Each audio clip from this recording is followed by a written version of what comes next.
violation did not take place, but his case did go to trial. So my concern for Judge Hanlon is that there are many people who have been victims of false allegation, and I feel like the statute as it stands right now does not address it. And I am not necessarily opposing the rules that it stands. I'm just asking that that they uphold the 3 requirements for issuing a 209A, that you've been in imminent physical danger and that you be able to prove it. She's been able to get restraining orders by providing no proof whatsoever. All she does is she gets up and says whatever. Even though he's been able to produce people who have seen him being assaulted and been able to prove that the things that she is saying have been false, he has gotten nowhere. So I can speak to what has happened to his family and his kids, the toll that it takes on people who are victims of domestic violence. His mother has lost 20 pounds. His daughter, who's a 11-year-old daughter, now believes that somebody can call the police on her and she will get arrested. And I think that's some of the things that people don't realize in this case. It's not only the victim, but it's the victim's families and friends. And it is really huge damage that is being done to people. And all we're asking is that the law be upheld. Not necessarily that it changes, that the law be upheld and that people be required to prove that they are abused and that they not just be able to say that I am afraid, and that the people who have filed false allegations and on false 209As, that there be some punishment for them for doing that and subjecting people to it. So I thank you for your time. Thank you very much, Councilor Devaney. Councilor Devaney, of course. Thank you for your testimony. It was very heartfelt, and I think that should be noted. It's just not one person that was ever holding on. So, that's the biggest thing, one life, and what recourses we have. I am very concerned about that. Thank you very much. Thank you very much. That will conclude the people who here in opposition to Judge Hanlon. At this point, Judge Hanlon, if you want to give us a little explanation as to your work experience and why you'd like to be an associate justice in the case. Thank you, sir. Mr. Chairman, members of the council, it's a very great honor to have the opportunity to sit in this chair for the second time. After almost 20 years, it's time to speak to you about why I would like to be a justice in the Massachusetts Appeals Court and what I think I could bring to that position. I have been a trial judge and a trial lawyer for 33 years, and I have loved being part of the trial process. The Appeals Court makes the rules for the trial and mental health hearing and probation violation hearing and motions to suppress and restraining order hearing that I have spent my life learning and practicing and sometimes teaching. So my dream is to take the experience that I have to that next level, where I would have a chance to do research and refine my writing and work with talented colleagues in a place where no one is pressured to handle a jury trial or clear the locker. I would like to tell you a little bit about myself. I'm an only child born in 1950. The parents who were then in their 40s. Obviously, I came something of a surprise. My father was one of 9, my mother was one of 6. My father worked for a variety of jobs. He never graduated from college, although he was a superb writer. He left the only job he really loved as an administrator for the National Youth Administration in the 1930s and the 1940s to enlist as a pilot in the United States Army after Pearl Harbor, even though he was too old to be drafted.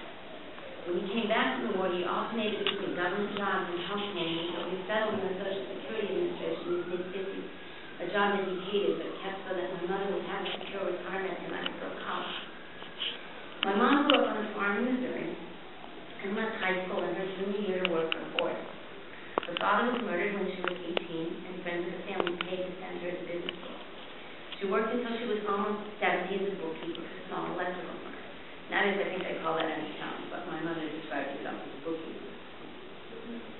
Together, my parents put their considerable energy into raising and educating me with few resources by today's standards. They both worked full-time. We lived in rented apartments and took family vacations by staying with relatives. And I don't do that. We did go to the beach for a week once when I was 14, but that was no time. Because of my parents' hard work and sacrifice, I graduated from Ivy League schools, both college and law school, without $1 in debt. And although they're both dead now, my parents left me home with 50 cousins. Some of whom are here today, and they are my brothers and sisters, and the children of my nephews and recently grandniece. As you know, I worked as a prosecutor for 15 years, and I was extraordinarily lucky in my bosses and the staff that they put together. There's some times and places that are just special. When a new leader comes in and attracts people from a variety of places, and they all bring great energy and enthusiasm and passion. And that description fits each of the places I had the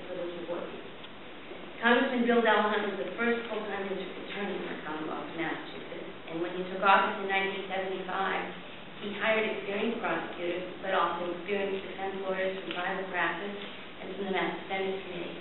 And he made local headlines when he announced that he would hire women. Not any particular woman, just that there would be women. He put together an extraordinary collection of trial lawyers who were wonderful mentors to me, starting out as a brand new lawyer. After a year, he made me the head of the first rape unit in the state. And for the next 6 years, I prosecuted rape and child molestation cases, along with first-degree murders, drug wiretaps, and pretty much every kind of case that comes into a county DA's office. Former Governor Bill Wells also put together an extraordinary United States Attorney's Office, beginning with Robert Mueller, who's now the director of the FBI, chief of the criminal division, and hired, frankly, people who are now the stars of prevention bar and law, among them. Including my old boss, Justice Barrett. Mr. Mueller hired me for the Organized Crime Drug Enforcement Task Force in 1982, and I spent 5 years in the Federal District Court prosecuting major drug traffickers and money launderers. And in addition, in that office, if you tried the case, you wrote the brief, and you argued in the First Circuit Court of Appeals, so I had great appellate experience there as well.